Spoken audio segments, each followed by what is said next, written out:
اعوذ باللہ من الشیطان الرجیم بسم اللہ الرحمن الرحیم. خواتین و حضرات السلام علیکم ورحمۃ اللہ وبرکاتہ و مغفرتہ. پروگرام احکام شریعت اور فقہ حنفی سے متعلقہ مسائل کے ساتھ ایک دفعہ پھر آپ کی خدمت میں حاضری کا شرف حاصل ہے. یہ کویسچن پچھلے پروگرام کا رہتا تھا. کسی نے کویسچن کیا تھا کہ اگر ہم کسی مقام پر سفر طے کر کے جو 92 کلومیٹر سے دور زیادہ فاصلے پر ہے 5 دن کے لیے جائیں، لیکن ہم نیت یوں کر لیں کہ 15 دن بعد جائیں گے تاکہ پوری نماز پڑھیں، تو کیا اس طرح ہم پوری نماز پڑھ سکتے ہیں یا نہیں؟ دیکھیں، مسئلہ یہ ہوتا ہے کہ پہلے تو ایک شرعی مسئلہ یہ ہے کہ اگر کوئی اپنے شہر کی حدود سے باہر نکل جائے اور ارادہ کم از کم 92 کلومیٹرز دور جانے کا ہو تو وہ شرعی لحاظ سے مسافر کہلاتا ہے. اب وہ نماز قصر کرے گا، یعنی 4 فرض کو 2 پڑھے گا، جیسے ظہر ہے، عصر ہے، مغرب کے 4 ہیں، عشاء کے 4 ہیں، یہ 2 پڑھیں گے. فجر کے تو 2 ہی رہیں گے، مغرب کی 3 رکعت فرض رہیں گی. باقی سنن نوافل کا موقع ملے تو پڑھیں، ورنہ سفر میں ان کو چھوڑ سکتے ہیں. اب جب آپ کسی سٹی میں پہنچ گئے اور وہاں پہنچ کر کم از کم آپ 15 دن یا اس سے زیادہ ٹھہرنے کی نیت کریں گے تو پھر آپ شرعی لحاظ سے مسافر نہ رہے.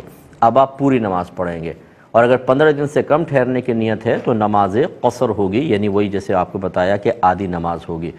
اب آپ نے جو مسئلہ پوچھا ہے، دیکھیں اصل میں آپ کو یقین ہے کہ 5 دن میں چلا جاؤں گا، ارادہ ہی 5 دن کا ہے. اب زبردستی نیت کرنا، نیت تو کہتے ہی دل کے پختہ ارادے کو ہیں، لہٰذا آپ اس وقت تک پختہ ارادہ کر ہی نہیں سکتے جب تک کہ آپ کے وقت میں گنجائش نہ ہو. 5 دن اب میں آپ کو جانا ہے، کیسے آپ 15 دن کی نیت کر لیں گے؟ تو لہٰذا یہ نیت یعنی زبردستی اپنے اوپر ایک سوچ کو مسلط کرنا یہ ویلڈ نہیں ہوگی، اور آپ کو نماز قصر ہی ادا کرنی ہوگی. جیسے کہ فقہا نے لکھا، اگر کوئی کسی جگہ پہنچ جائے اور وہاں پر اس کے قصد و ارادے کا کوئی دخل نہ ہو، مجبور ہو، تو چاہے کتنے ہی وہ نیتیں کر لے اعتبار نہیں. جیسے فوج کہیں پہنچ جائے، کسی جگہ کا محاصرہ کر لے، اب ہو سکتا ہے 2 دن میں محاصرہ ختم ہو جائے، ہو سکتا ہے کئی مہینے تک رہے. اب وہ کہیں کہ ہم 15 دن کی نیت کرتے ہیں تو ان کی نیت معتبر نہیں ہے، کیونکہ حالات ان کی نیت کو مطلب پختہ نہیں ہونے دیں گے. اسی طریقے سے یہاں پر ہے، لہٰذا آپ پوری ہی قصر نماز پڑھیں گے، پوری نماز نہیں ہو سکتی ہے. یہ بہن نے ایک ہمیں باہر سے میسج کیا تھا کہ ان کو ایک کمپنی ہے، وہ اپنی پروڈکٹ کی ٹیسٹنگ کے لیے کچھ کریمیں بھیجتی ہے. تو ایک دفعہ ایسا ہوا کہ 2 کمپنیز نے ان کو کریمیں بھیج دی ہیں اور 2 ہفتے میں ان کو ٹیسٹ کر کے رزلٹ دینا ہے. اب یہ کہتی ہیں کہ میں ایک وقت میں ایک ہی کمپنی کی یوز کر سکتی ہوں، دوسری کے نہیں. کمپنی کا مقصد ہوتا ہے کریم کو ٹیسٹ کروا کر اس کا فیڈ بیک حاصل کرنا. اب یہ کہتی ہیں کہ چونکہ دونوں کی آ گئی ہیں تو کیا میں ایسا کر سکتی ہوں کہ ایک میں خود یوز کر لوں اور ایک اپنے شوہر پر ٹیسٹ کروں اور پھر اس کی رپورٹ بنا کر بھیج دوں؟ کیا یہ شرعاً جائز ہے؟ ویسے کریم میرے نام پر آتی ہے. دیکھیں، مسئلہ یہ ہے کہ اگر تو کمپنی نے کنڈیشن لگائی ہے کہ آپ ہی یوز کریں گی، کوئی دوسرا نہیں، اور آپ ان کی امپلائی ہیں یا وہ آپ کو اس ٹیسٹنگ کے باقاعدہ پے کرتے ہیں، پیسے دیتے ہیں، تو پھر تو آپ ہی کو ٹیسٹ کرنا ہوگا.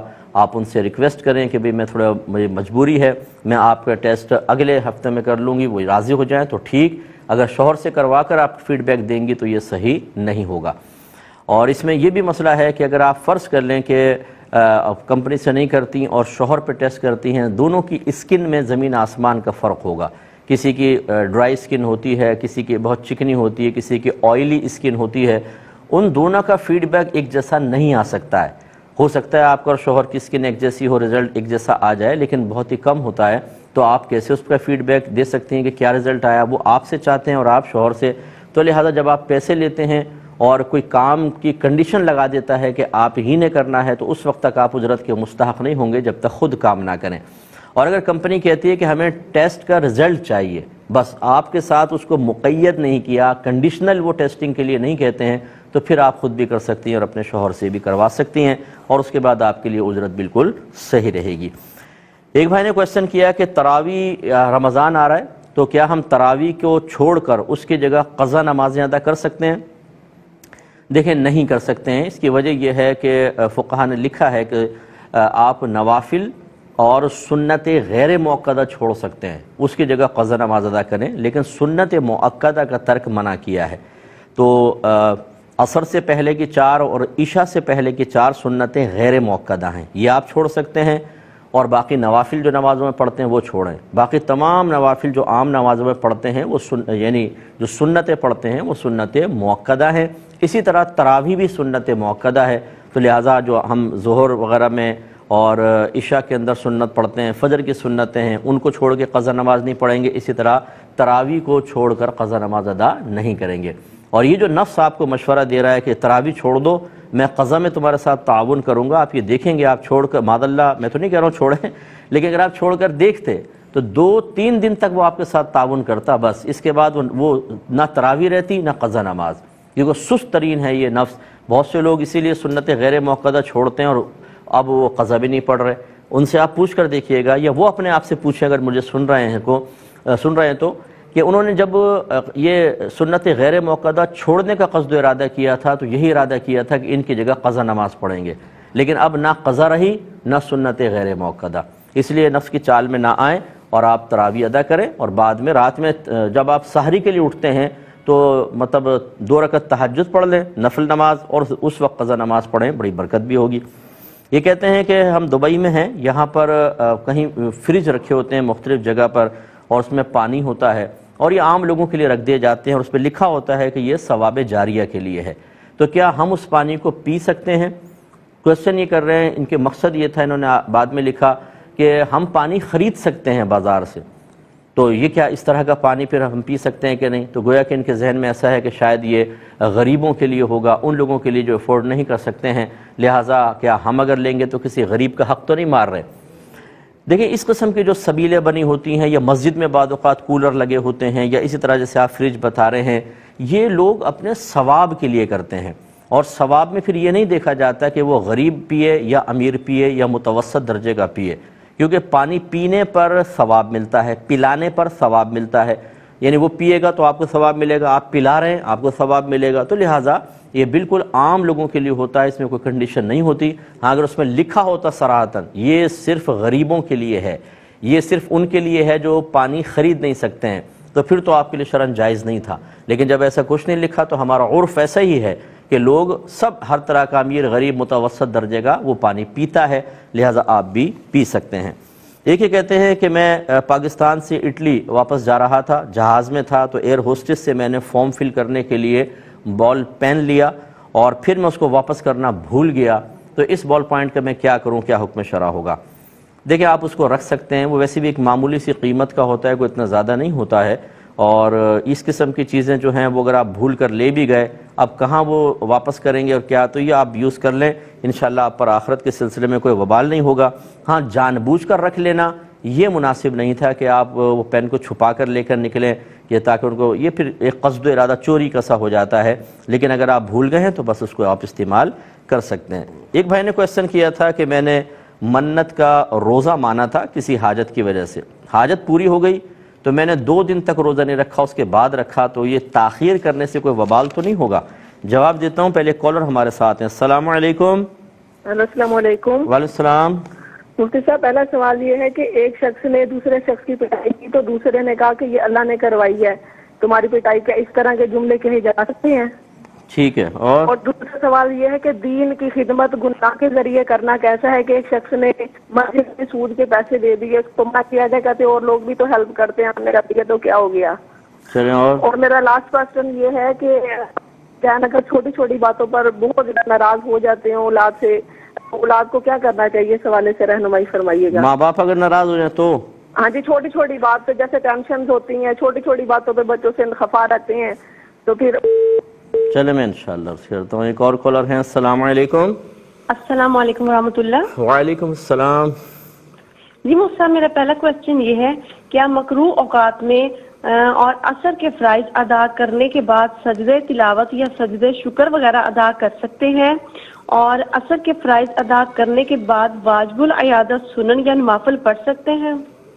اور اگر کوئی شخص مطلقاً یہ منت مانے کہ اگر میرا کام ہو گیا تو میں ایک دیگ دوں گا، اور اب اس کام کے ہونے کے بعد یہ کھانا فقط شرعی فقراء میں ہی تقسیم کرنا ہوگا یا اغنیاء کو بھی دے سکتے ہیں؟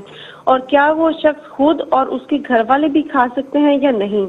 اور اگر کسی لباس پر نجاست کا کوئی داغ ایک دفعہ دھلنے سے صاف نہ ہو اور یہ یقین بھی ہو کہ 2 یا 3 دفعہ برش سے رگڑیں گے تو یہ داغ صاف ہو جائے گا، تو کیا 2 یا 3 دفعہ دھونا ضروری ہے، فقط پھر ایک ہی دفعہ دھونا کافی ہوگا؟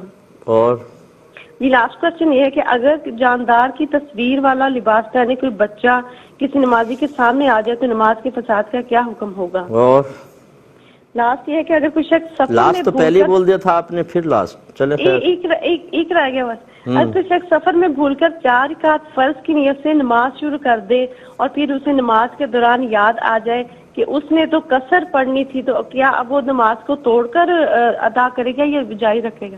تو اور چلیں میں بتاتا ہوں انشاءاللہ. ایک مختصر سا بریک لیں گے، ہمیں یقین ہے آپ ہمارے ساتھ ہی رہیں گے. بسم اللہ الرحمن الرحیم. پہلے کال لیتے ہیں پھر جوابات. السلام علیکم.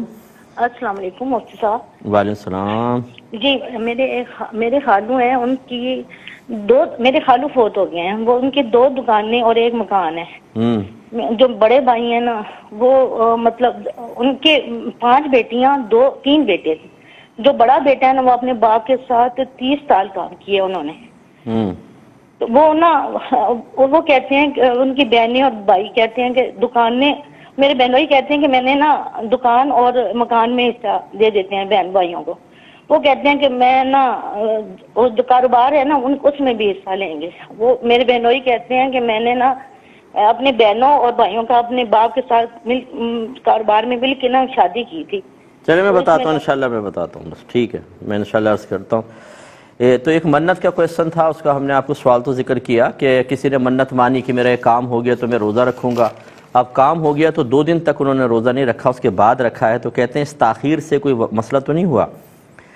دیکھیں منت 2 طرح کی ہوتی ہے، ایک مقیدہ ہوتی ہے، ایک مطلقہ ہوتی ہے. مقیدہ مانے آپ کو کنڈیشن لگا دیں کہ میرا یہ کام ہوگا تو میں فلاں جمعے کو روزہ رکھوں گا، ہفتے کو روزہ رکھوں گا، رجب میں روزہ رکھوں گا، شعبان میں. تو جب آپ اس طرح کوئی کنڈیشن لگا دیتے ہیں تب تو آگے کرنا گناہ ہوتا ہے. منت پھر بھی پوری ہو جائے گی لیکن تاخیر کرنے میں گناہ گار ہوں گے. اور اگر آپ کوئی خاص دن، خاص مہینہ، خاص سال متعین نہیں کرتے ہیں، میرا یہ کام ہو جائے تو 2 روزے رکھوں گا، 1 روزہ رکھوں گا، اب آپ نے مطلقاً کہا، اس کو کہتے ہیں مطلقہ، یعنی بغیر کسی کنڈیشن کے. اس میں ان روزوں کو جلدی ادا کرنا افضل ہوتا ہے لیکن تاخیر کرنا گناہ نہیں ہوتا. پوری زندگی میں جب کبھی آپ رکھیں گے ہو جائے گا، لیکن فقہاء نے فرمایا کہ زندگی کا کچھ پتہ نہیں، اگر آپ ڈیلے کریں، اچھا اگلے ہفتے اس سے اگلے ہفتے کرتے رہیں اور موت آ گئی تو خواہ مخواہ ایک وبال اپنے سر پہ لے کے جائیں گے. اس لیے پہلی فرصت میں اس کو ادا کریں یہ افضل ہے، لیکن تاخیر کرنے میں گناہ گار نہیں ہوں گے. آپ 2 دن کی تاخیر سے آپ نے ادا کیا، آپ کی منت ہو گئی. یہ کہتے ہیں کہ ہمارے گھر میں ایک چھوٹا سا بلی کا بچہ، یہ تو بلی چھوڑ گئی یا کہتے ہیں بلہ چھوڑ گیا، وہ ہمیں اپنے گھر کے ایک کمرے کے کونے میں نظر آیا. وہ چیخ رہا چلا رہا تھا، جب چل رہا تھا سب کچھ، لیکن ہم نے دودھ رکھا، پانی رکھا، وہ کچھ نہیں پی رہا تھا. تو پھر ہم نے وہ چونکہ شور بہت کر رہا تھا تو ہم نے اس کو باہر نکال دیا اور وہیں پر پانی اور دودھ وغیرہ رکھ دیا. لیکن بعد میں جب ہم نے دیکھا تو وہ مرا پڑا تھا. اب وہ بھوک سے مر گیا یا گرمی سے مر گیا. کہتے ہیں ہمارے دل میں بہت ہی افسوس ہے کہ یہ ہماری وجہ سے کیوں مرا اور بڑا دکھ ہے. تو کیا اس کا کوئی مطلب آخرت میں وبال وغیرہ تو نہیں ہوگا؟ دیکھیں چونکہ آپ کا قصد و ارادہ ایک ضرر کو دور کرنا تھا، ایک جانور پر ظلم کرنا نہیں تھا. وہ رہتا اپنے گھر میں، چیختا ہے، چلاتا ہے، وہ ماں کو پکارتا رہتا، ماں وہاں پہ موجود نہیں ہے تو یقینی سی بات ہے پورے گھر والے ڈسٹرب ہوتے ہیں. اور آپ نے اس کو باہر رکھ کر دودھ پانی وغیرہ بھی رکھ دیا تھا، تمام وہ انتظامات اپنی دانست میں کر دیے تھے جس سے اس کو ضرر اور تکلیف نہ آئے. تو دونوں چیزیں صحیح ہو گئیں کہ آپ نے ضرر کو دور کرنا آپ کا شرعی طور پہ حق ہے، آپ نے اس کو دور کیا. دوسرا، بے زبان کو آپ نے بھوکا نہیں مارا، آپ نے پانی رکھا، سب کچھ رکھا، لیکن وہ خود مر گیا. تو بہرحال اس میں آپ پر کوئی وبال نہیں ہے، بالکل گھبرانے کی حاجت نہیں ہے. دل سے اس کو بات کو دور کر دیں، اللہ تعالیٰ معاف فرمانے والے. ہاں وہ بہن بھائی ذرا ذہن میں رکھیں، یہ تو آپ نے باہر نکالا مر گیا، بعض اپنے گھر میں رکھ کر جانوروں کو مار رہے ہیں، نہ دانہ ڈالتے ہیں نہ پانی ڈالتے ہیں، بیچارے مر جاتے ہیں، بچوں کے حوالے چیز کر دیتے ہیں، بچے ان کی درگت بنا رہے ہوتے ہیں جانوروں کی، چڑیاؤں کی، یہ گناہ ہے، یاد رکھیں. اور اگر آپ نے گھر میں رکھ کر بھی بھوکا پیاسا رکھ کر اس کو مار دیا تو آخرت میں بہت شدید وبال ہے. میرے آقا صلی اللہ علیہ وسلم فرماتے ہیں کہ ایک عورت کو میں نے جہنم میں دیکھا کہ بلی اس کو نوچ رہی تھی، اور اس کو عذاب اس لیے ہو رہا تھا کہ اس نے اس بلی کو باندھ کر رکھا تھا، نہ اس کو کھلا چھوڑا کہ وہ چوہے وغیرہ کھا کر اپنا پیٹ بھر لیتی، اور نہ اس کو کھانا ڈالا، حتیٰ کہ وہ بلی اذیت اور تکلیف سے مر گئی. تو اب وہ بلی جہنم میں اس پر مسلط کی گئی ہے. یہ دیکھیں، یہ ہے ایک ایسی کنڈیشن کہ ظلم کی صورت بنی اور اس میں انہوں نے اس عورت نے اس کے ساتھ ناجائز معاملہ کیا. یہ لائق سزا بھی تھا اور گناہ اور حرام اور گناہ کبیرہ ہے. باقی آپ نے جو کیا وہ بالکل صحیح تھا. اللہ کی بارگاہ میں احتیاطاً توبہ کر لیں, لیکن انشاءاللہ آپ پہ کوئی وبال نہیں ہوگا. ایک کالر ہمارے ساتھ ہیں. السلام علیکم. جی وعلیکم السلام ورحمۃ اللہ وبرکاتہ. جی بھائی جان. مفتی صاحب سر پوچھنا ہے یہ کہ زکوٰۃ جو ہے یہ پورا سال رک کے دینی ہے یا کسی مہینے میں بھی جیسے 12 مہینے تھوڑی تھوڑی دے سکتے ہیں؟ ٹھیک ہے. اور دوسرا سوال یہ سر یہ جو کبوتر بازی ہے یہ جائز ہے یا ناجائز ہے؟ اور چلے میں انشاءاللہ عرض کرتا ہوں. ایک ہی کویسچن کیا تھا کہ میں نے ایک دکان کرائے پر لی اور اس سے چائے کا ہوٹل کھولا, وہ بہت اچھا ہوٹل چلنے لگا. اب کسی نے خریدنے کی آرزو کا اظہار کیا ہوگا, تو اب یہ پوچھ رہے ہیں کہ کرائے کی دکان کسی مالک کی ہے, کیا میں یہ چلتا ہوا ہوٹل کسی کو زیادہ پیسوں میں بیچ سکتا ہوں یا نہیں؟ دیکھیں, ہوٹل کے سامان تو آپ بیچ سکتے ہیں, لیکن اس میں ایک پہلی چیز یہ ہے کہ بعض اوقات ایک مالک دکان یا مالک مکان کسی خاص شخص سے انٹرویو لیتا ہے, پھر اس کو کرائے پر دیتا ہے, اور وہ نہیں چاہتا کہ وہ آگے کسی کو کرائے پر دے, کیونکہ آج کل ہمارے ہاں بڑے مسائل ہیں. ہو سکتا ہے آپ صحیح آدمی ہو, آپ کسی اور کو دے کے چلے جائیں اور وہ کوئی دہشت گرد ہو, کوئی غلط قسم کا آدمی ہو. اسی لیے باقاعدہ قریبی تھانے میں رپورٹ کرنی ہوتی ہے, جو اکثر چھوٹے علاقوں میں تو نہیں ہوتی, لیکن متوسط اور بڑے علاقوں میں اگر آپ کسی کو رینٹ پر اپنا مکان دیتے ہیں تو آپ کو ایک NOC لینی ہوتی ہے تھانے سے کہ بھئی میں اس کو دے رہا ہوں. وہ ان کا شناختی کارڈ وغیرہ جمع ہوتا ہے تاکہ اگر بعد میں یہ کچھ کر سکے تو آپ بچ جائیں, آپ سہولت کار کے طور پر نہ پھنس جائیں. جیسے کہ حالات ہیں اس پہ تو بہت ہی زیادہ احتیاط کرنی چاہیے. تو خلاصہ کلام یہ, اگر مالک دکان کو کوئی اختلاف نہیں ہے, وہ آپ کو اس سے کوئی مطلب ٹینشن میں نہیں آتا, وہ کہتا ٹھیک ہے آپ رہیں یا دوسرا کرایہ دار رہے, مجھے کوئی پرواہ نہیں ہے, تو پھر آپ بالکل کسی دوسرے کو اسی رینٹ پر کرایہ دکان دیں گے. آپ زیادہ رینٹ پہ نہیں دے سکتے, اسی رینٹ پر. اور جو ہوٹل کا ساز و سامان ہے اس کی قیمت کا آپ ارادہ کریں. یہ نہیں کہ بھئی ساز و سامان تو ہے 1 لاکھ کا اور باقی چونکہ ہوٹل چل رہا ہے اس کی گڈ ول کے طور پہ تم مجھے 40 لاکھ اور دے دو. فقہ حنفی میں گڈ ول کی, کسی چیز کی عمدت کی, جودت کی, خوبی کی قیمت نہیں ہوتی ہے, ذات کی قیمت ہوتی ہے, اس کی صفت کی قیمت نہیں ہوتی ہے. لہٰذا آپ یوں نہ کہیں کہ یہ ہوٹل کا سامان اتنے کا اور یہ چلتا ہوا ہوٹل ہے اس وجہ سے اتنا پیسہ نہیں. آپ بس سامان کی آپ کہیں یہ سامان ہے, یہ میں 40 لاکھ کا آپ کو سامان دیتا ہوں, ہوٹل آپ لے لو. یوں کر کے آپ کر سکتے ہیں وہی, لیکن مالک دکان کو پہلے آپ کو راضی کرنا ہوگا. ایک کالر ہمارے ساتھ ہیں. السلام علیکم. وعلیکم السلام ورحمۃ اللہ. جی وعلیکم. میں بابر جاوید بول رہا ہوں مسکت سے. جی بولیے. ایسا میرا ادھر چونکہ وہ مسجدیں بند ہیں سر, تو میں گھر میں ہی فلیٹ میں اکیلا ہوتا ہوں, تو میں اکیلا ہی نماز پڑھتا ہوں. ٹھیک ہے. تو آپ سے مفتی صاحب پوچھنا یہ ہے کہ کیا مجھے وہ جو جماعت کا ثواب ملے گا, کیونکہ مجبوری ہے. ٹھیک ہے میں بتاتا ہوں. جی میں سمجھ گیا, بتاتا ہوں انشاءاللہ. ایک اور کالر ہے. السلام علیکم. وعلیکم السلام. جی بہن. یہ مفتی صاحب میں نے یہ پوچھنا تھا کہ اگر کوئی شخص 3 طلاقیں دے کے صلح کر لے تو کیا ان سے قطع تعلق بنتا ہے؟ اگر بنتا ہے تو ان کے ماں باپ سے بھی بنتا ہے, جبکہ وہ جو لڑکی کا باپ ہے وہ ہمارا سگا بھائی ہے اور جو لڑکے کا ماں ہے وہ ہماری سگی بہن ہے. ٹھیک ہے ٹھیک ہے, بھائی بہن کے بچے ہیں. ٹھیک ہے میں بتاتا ہوں بہن. ایک کویسچن کیا تھا, یہ لے لیتے ہیں آج والا. یہ کہتے ہیں کہ ایک شخص نے دوسرے کی پٹائی کی, تو ایک تیسرا شخص کھڑا تھا, اس نے کہا کہ اللہ تعالیٰ نے تیری یہ پٹائی کروائی ہے, تو اللہ کی طرف اس طرح منسوب کر دینے کا کیا حکم شرع ہوگا؟ دیکھیں, فاعل حقیقی تو اللہ تبارک و تعالی ہی ہے. کسی کوئی مار رہا ہے تو اس کو مارنے کی توفیق یا طاقت تو اللہ نے دی ہے, اور اسی طرح مطلب یہ دیگر معاملات بھی. لیکن اصول یہ ہوتا ہے کہ اگر کوئی کام ناجائز ہو رہا ہے, غلط ہو رہا ہے, اس کی نسبت اللہ تبارک و تعالی کی جانب نہیں کر سکتے ہیں, بلکہ جو ذریعہ اور سبب بن رہا ہے اسی کی طرف کریں گے. مثلا ایک چور نے چوری کی تو معاذ اللہ یہ کہنا صحیح کوئی ہوگا کہ اللہ نے چوری کرائی, بلکہ وہ چور کی طرف نسبت کریں گے. اسی طرح اگر یہ پٹائی کرنا جائز تھا کہ مطلب ادب کے طور پہ سکھایا, ٹیچر ایک شاگرد کو مار رہا ہے, والد صاحب بچے کو مار رہے ہیں, یا کوئی بھی حاکم ہے جیسے وہ کسی رعایا میں سے کسی کو جائز مار رہا ہے, تو اب یہ کہنا کہ اللہ نے پٹائی لگائی بالکل اللہ کی طرف منسوب کر سکتے ہیں, کیونکہ اللہ تبارک و تعالیٰ نے یہ توفیق دی تھی اور یہ اصلاح کے لیے تھی. لیکن اگر وہ مار ناجائز طور پر ہے, وہ ظلم پر مشتمل ہے, تو پھر ظلم کی نسبت اللہ کی طرف کرنا یہ بالکل ٹھیک نہیں ہے. ایسی صورت میں کہنے والے کو چاہیے کہ توبہ کرے اور احتیاطاً تجدید ایمان اور تجدید نکاح کرے. ایک مختصر سے بریک پہ جائیں گے, ہمیں یقین ہے آپ ہمارے ساتھ ہی رہیں گے. بسم اللہ الرحمن الرحیم. ایک کویسچن نے کیا تھا کہ ایک شخص ہے وہ سود کے پیسوں سے مسجد کو سپورٹ کر رہا ہے, کسی نے منع کیا تو وہ کہتا ہے کیا ہو گیا, دوسرے بھی تو کر رہے ہوتے ہیں. دیکھیں سود دو طرح کا ہوتا ہے. ایک وہ ہوتا ہے کہ جو قرآن و حدیث میں بیان ہوا, جس کی صورتیں بیان ہو گئیں, وہ خالصتاً سود ہے. اور اس طرح خالصتاً جو سود ہے جس کی حرمت قطعی قرآن نے حدیث نے واضح طور پہ بیان کی ہے, یہ اگر ثواب کی نیت سے آپ کسی جگہ دیں گے تو کافر ہو جائیں گے, پھر تو تجدید ایمان تجدید نکاح کرنا ہوگا. اور ایک سود ایسا ہوتا ہے کہ جس میں علماء کی آراء مختلف ہوتی ہیں. جیسے اب باہر کے ملکوں میں سود کا لینا دینا, بعض علماء منع کرتے ہیں, ہم بھی منع کرتے ہیں, بعض کہتے ہیں وہ دارالحرب ہیں, اس میں کافر کو سود دیا جا سکتا ہے, سودی معاملہ ہے ہی نہیں, وہ حربی کافر ہیں. اس طرح کے جو اختلافی سود ہوتے ہیں اس میں حل کا حکم ہوگا.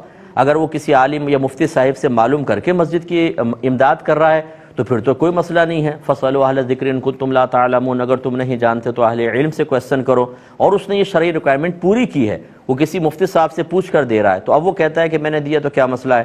اور اگر وہ ایسے علماء کو فالو کرتا ہے جو اس کو سود ہی قرار دیتے ہیں, منع کرتے ہیں, تو اس میں بہرحال اس کو احتیاط کرنی چاہیے.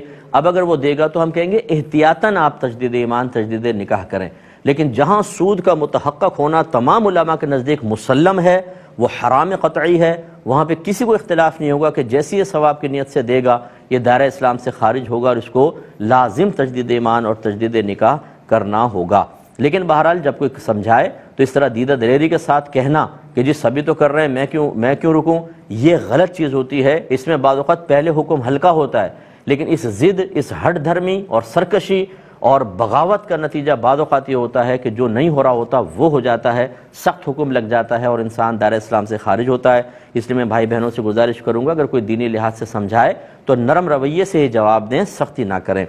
یہ کہتے ہیں کہ ماں باپ چھوٹی چھوٹی بات پر خفا ہو جاتے ہیں, کیا حکم شرع ہے؟ دیکھیں ہوتے ہیں نازک مزاج والدین ہوتے ہیں, جب بڑھاپے میں آدمی پہنچتا ہے چڑچڑی طبیعت ہو جاتی ہے, نازک طبیعت ہو جاتی ہے. ایسی صورت میں اولاد کو چاہیے کہ وہ اس کو جہاد سمجھے, ایک مجاہدہ سمجھے. بس ہونے دیں, چھوٹی چھوٹی بات پر ہو رہے ہیں نا, غلط کر رہے ہیں آپ کمال کریں, وہ غلط کر رہے ہیں آپ کمال کی طرف آئیں, آپ برداشت کرتے رہیں, نظر انداز کرتے رہیں. کل آپ کی اولاد, جب آپ بڑھاپے کی حالت میں پہنچیں گے اور آپ کی اولاد سامنے ہوگی, ہو سکتا ہے کہ آپ بھی نہ چاہتے ہوئے نادانستہ طور پر اسی چڑچڑے پن میں مبتلا ہو جائیں. تو پھر اپنی اولاد سے کس چیز کی توقع تمنا رکھیں گے, اس کو ذہن میں رکھیں, انشاءاللہ اس پر آپ کو بہت زیادہ ثواب ملے گا. یہ کہتی ہیں کہ مکروہ اوقات میں طلوع آفتاب, غروب آفتاب, زوال میں فرائض کے علاوہ کیا ہم سجدہ شکر وغیرہ کر سکتے ہیں؟ دیکھیں ان اوقات میں سجدہ کرنا مطلقاً منع ہوتا ہے. نہ سجدہ تلاوت آپ کریں گے, نہ سجدہ شکر کریں گے, کیونکہ یہ کفار کے ساتھ جو اس زمانے میں سورج کی پوجا کرتے ہوئے سجدے وغیرہ کرتے تھے ان سے مشابہت لازم آتی ہے. اب اگرچہ وہ علت یہاں نہیں ہے, پاکستان میں کون ہے سورج کی پوجا کرنے والا کہ مشابہت ہو, لیکن بعض اوقات علت ختم ہو جاتی ہے, حکم باقی رہتا ہے.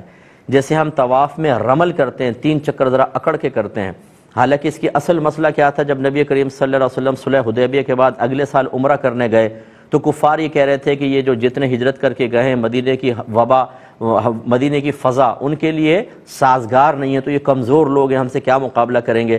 تو رحمت کونین صلی اللہ علیہ وسلم نے صحابہ سے فرمایا کہ پہلے 3 چکر میں ذرا اکڑ کر چلو. تو کفار چاروں طرف کھڑے ہوئے تھے, طواف کرتے ہوئے دیکھ رہے تھے, تو اللہ تعالیٰ نے صحابہ کے جسموں کو بڑا کر کے ان کو دکھایا, ان پر ہیبت طاری ہو گئی.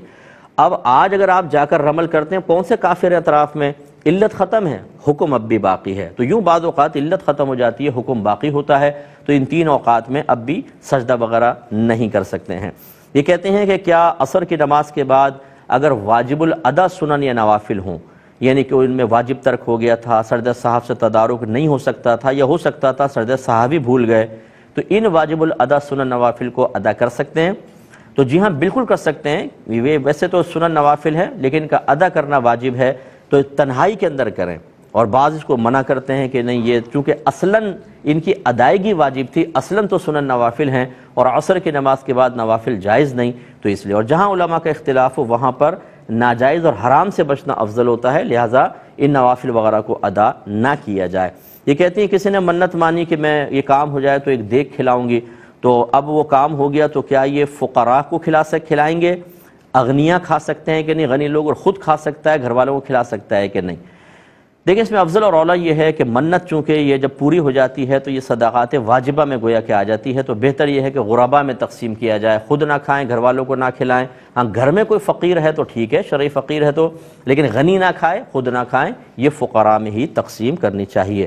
یہ کہتے ہیں کہ کوئی نجاست دھوئی لیکن اس کا داغ باقی ہے، تو حکم شرعی یہ ہوتا ہے اگر داغ جا ہی نہیں رہا تو آپ اسی وہ پاک تصور ہوگا، لیکن کہتی ہیں اگر ہم اس کو 2-3 مرتبہ مزید دھوئیں، صابن وغیرہ لگائیں تو امید ہے کہ داغ چلا جائے گا، تو کریں یا نہ کریں۔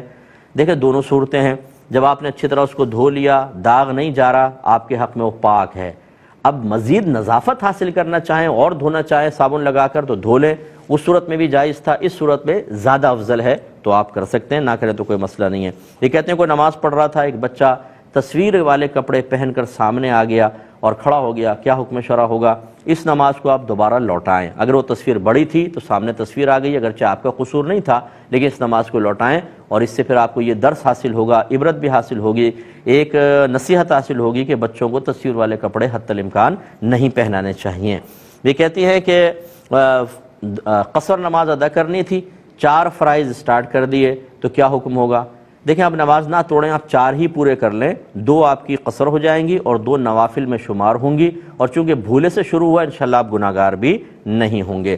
یہ کہتے ہیں کہ ہمارے خالو کا انتقال ہوا، ان کی 2 دکانیں تھیں، بڑا بیٹا 30 سال تک والد صاحب کے ساتھ کام کر رہا تھا، اب وہ بعض کہتے ہیں یہ جو کاروبار ہے اس میں کسی کا حصہ نہیں ہوگا، دکان مکان میں ہوگا، بعض کہتے ہیں کاروبار میں بھی ہوگا۔ دیکھیں بیٹا اگر 30 سال سے کام کر رہا تھا لیکن والد صاحب کا کاروبار چلا رہا تھا تو یہ کاروبار والد صاحب کا کہلائے گا، تو جب ان کا انتقال ہوا تو سمجھ لیے کاروبار تمام ورثاء میں شریک ہو جائے گا، یعنی جو بھی اس کا پروفٹ آئے گا وہ پروفٹ تقسیم ہوگا بالکل ایسے جیسے وارثوں کے حصے تقسیم ہوتے ہیں، یعنی لڑکیوں کو 1 حصہ، لڑکوں کو 2 حصہ، تو لہذا ہاں اگر ایسا ہے کہ دکان والد صاحب کی تھی، کاروبار بڑے بیٹے کا تھا، وہ اس کو چلاتا تھا، تو اب کاروبار اس کا ہے، دکان میں شیئر سب کا ہوگا، کاروبار میں نہیں ہوگا۔ یہ کہتے ہیں کہ زکوٰۃ کی ادائیگی کیا سال پورا ہونے کے بعد ہی ہوگی یا ہم بیچ میں بھی دے سکتے ہیں؟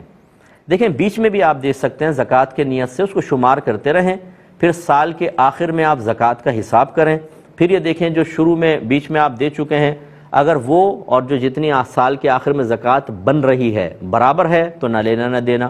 مثلا آپ نے 50,000 خرچ کر دیے، آخر میں کیلکولیشن کی تو 50,000 ہی زکوٰۃ بنی، تو آپ ایڈوانس دے چکے ہیں، کچھ بھی نہیں۔ اور اگر وہ کم تھی، مثلا 40,000 دی تھی، 50,000 بنی، 10,000 اور دے دیں، اور اگر زیادہ بن گئی، آپ نے 60,000 دے دی، زکوٰۃ 50,000 بنی، تو یہ 10,000 اگلے سال میں آپ شمار کر سکتے ہیں، لیکن اس میں ایک شرط ہوتی ہے کہ سال کے شروع میں اور سال کے آخر میں نصاب مکمل ہونا چاہیے۔ مثال کے طور پر میرے پاس صرف 5,000 روپے ہیں تو زکوٰۃ کا سال شروع ہی نہیں ہوا، لیکن میں نے یہ سوچ کر کہ شاید بعد میں پیسے آ جائیں، میں نے زکوٰۃ کی نیت سے صدقہ کرنا شروع کیا، حتیٰ کہ سال کے آخر میں میرے پاس 10 لاکھ روپے آ گئے، تو یاد رکھیں کہ یہ جو درمیان میں تھا یہ زکوٰۃ میں شمار نہیں ہوگا، کیونکہ سال کے آخر میں نصاب کمپلیٹ ہے، شروع میں نہیں۔ ایسے شروع میں کمپلیٹ تھا، میں زکوٰۃ کی نیت سے دیتا رہا، لیکن سال کے آخر میں اچانک میں زوال کا شکار ہوا، 5,000 روپے ہی رہ گئے، تو یہ درمیان میں جتنا دیا سب نفل صدقہ بنے گا، یہ زکوٰۃ نہیں بنے گی، یہ ذرا ذہن میں رکھیں۔ کبوتر بازی کرنا، جیسے کہ آج کل کبوتروں کو اڑایا جا رہا ہے، کھانا کم اڑاتے ہیں، سیٹیاں بجاتے ہیں، چھت پہ چڑھ کر ہو ہا مچائی ہوئی ہے، اترنے نہیں دیتے کبوتروں کو، اور اترے تو دوسرے کے کبوتروں کو اتار لیتے ہیں، پکڑ کے بند کر لیتے ہیں، اور دوسرا بھی راضی، یہ بھی راضی ہیں، یہ سب کا سب گناہ ہے۔ نبی کریم صلی اللہ علیہ وسلم نے ایک کبوتر باز کو دیکھا، وہ کبوتری کے پیچھے بھاگ رہا ہے، تو فرمایا شیطان شیطانہ کے پیچھے بھاگ رہا ہے۔ یہ جتنے میرے بھائی بہن یہ ٹولیاں اڑا رہے ہیں نا، ان سے میری گزارش ہے کہ ان کو چھوڑ دیں، اور مطلب اس پر ماشاءاللہ کہنا یہ اور زیادہ خطرناک ہے جی، ماشاءاللہ آپ نے کبوتر اتار لیا، ماشاءاللہ آپ نے کبوتر دوسرے کا بند کر لیا، یہ ایک حرام اور غصب کام کے اوپر، ناجائز اور گناہ کبیرہ کام کے اوپر ماشاءاللہ کہنا یہ بہت سخت حکم رکھتا ہے، اس پر تجدید ایمان اور تجدید نکاح کرنا ہوگا۔ آپ اکیلے نماز پڑھتے ہیں تو آپ کو انشاءاللہ جماعت کا ثواب ملے گا، کیونکہ آپ کے ساتھ عذر ہے، جب عذر ہوتا ہے تو جماعت کا ثواب ملتا ہے۔ 3 طلاقوں کے بعد ساتھ رہنے والوں سے بالکل قطع تعلق رکھیں، اور جو ان سے راضی ہوں ان سے بھی قطع تعلق کرنا واجب ہے، تاکہ ان کو غلطی کا احساس ہو، چاہے سگے بھائی بہن کیوں نہ ہو۔ اب اپنے میزبان کو، ہماری کیو ٹی وی کی پوری ٹیم کو اجازت مرحمت فرمائیں، آپ ہمارے لیے دعا کیجئے، ہم آپ کے لیے دعا گو ہیں کہ اللہ تبارک و تعالی مجھے اور آپ کو کامل ایمان عطا فرمائے، جس کے بعد اللہ رسول کی رضا اور پسند سب سے بلند و بالا ہوتی ہے، مخلوق کی پست ہو جاتی ہے۔ آمین۔ وآخر دعوانا ان الحمدللہ رب العالمین۔